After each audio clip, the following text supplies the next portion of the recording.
এই যে কথাগুলো বলছি এগুলো যদি কারো কাছে ভালো না লাগে, কারো কাছে যদি মনে হয় আপনার কথা ইসলাম, আপনার কথায় দেশ চলবে না, আপনি কার কথা বলেন? আমিও বলি আমার কথায় দেশ চালানোর প্রয়োজন নাই। তোরা হলি খুনির দালাল, তোরা হলি স্বৈরাচারের দালাল, তোরা হলি এই দেশে নাস্তিকদের দালাল। আমরা হলাম আল্লাহ দালাল। আমরা কার দালাল? আল্লাহ দালাল। আল্লাহ বলেছে আল্লাহর কোরআনের বিরোধিতা যারা করবে আল্লাহর আকার জমিন থেকে তারা বের হয়ে যাও। এখন আমি আপনাদেরকে জিজ্ঞাসা করতে চাই, আল্লাহ যে বললেন ইয়া মাশারাল জিন্নি ওয়াল ইনসি ইন ইসতাতাতুম আন তানফুযু মিন আকতারিস সামাওয়াতি ওয়াল আরদি ফানফুযু।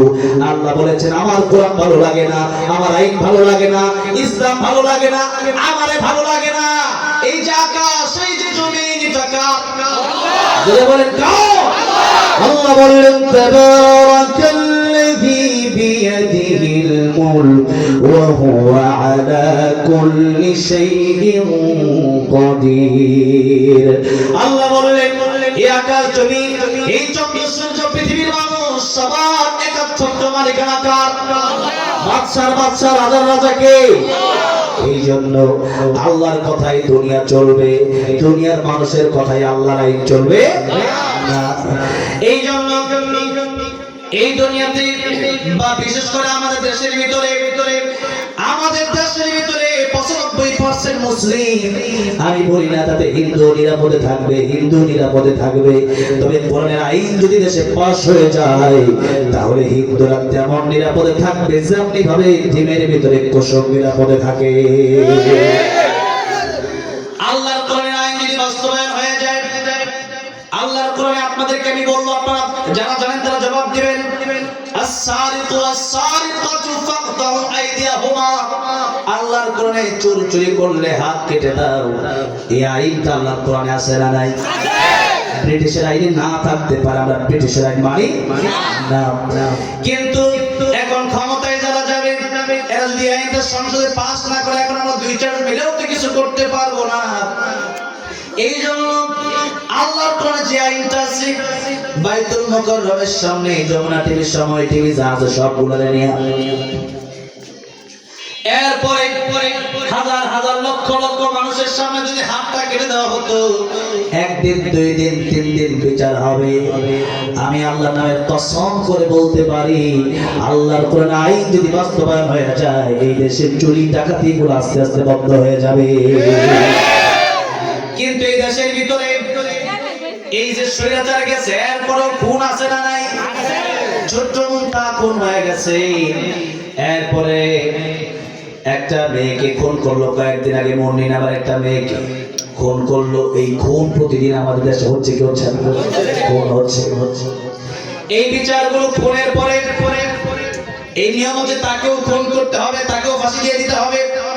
আমাদের দেশের ভিতরে খুন খারাপি যারা করছে বিচার দেব কার কাছে?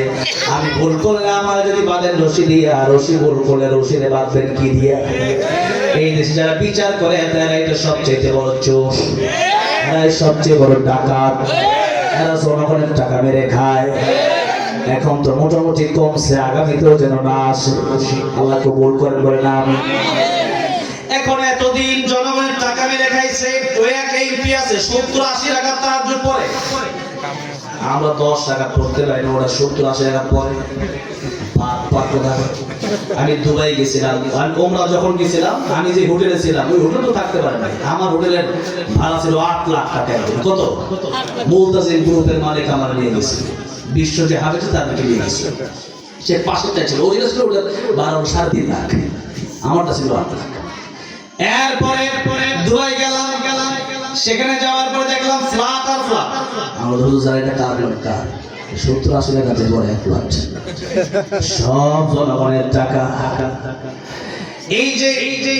এই দেশের প্রায় এমপি মন্ত্রীরা এগুলো কোরআন পড়তে পারে না। কোরআন যে ব্যক্তি পড়তে পারবে নেতা হতে পারে না। আল্লাহ বলছেন ইমাম, মসজিদে ইমাম হইল আসল নেতা। এখন ইমাম শব্দের অর্থ আপনারা জানেন না? কাবা শরীফের আব্দুল রহমান আস-সুদাইসি সব বিশ্বের বড় বড় প্রায় কারিগরি পিছনে আমার নামাজ পড়ার সুযোগ আল্লাহ করে দিয়েছেন। আব্দুল রহমান আস-সুদাইসি সাহেবের দাম কত? একটা প্রধানমন্ত্রীর দাম তার চেয়ে বেশি আব্দুর রহমান সুদাইসের দাম। এক একজন ইমামের দাম কত? এক একজন ইমাম যে বিচার করবেন, যে ফয়সালা দিন ওঠে দেশের ফয়সালা হয়ে যাবে। আর আমাদের দেশের ইমাম সাহেব ব্যাপারে মানুষ মনে করে ইমাম সাহেব কি দাওয়াত খেয়ে 200 টাকা দিয়ে উড়ে যাবে। ইমাম মানে নেতা, ইমাম মানে বিচারপতি, ইমাম মানে কি নেতা। এখন নেতা যে ব্যক্তি হবে, ওসি সাহেব যিনি হবেন, যিনার কোরআন শরীফ পড়তে জানা লাগবে, তিনি যদি নামাজ না পড়েন, তিনি যদি কোরআন না জানেন, কোরআনের পক্ষে তিনি রায় দিবেন না।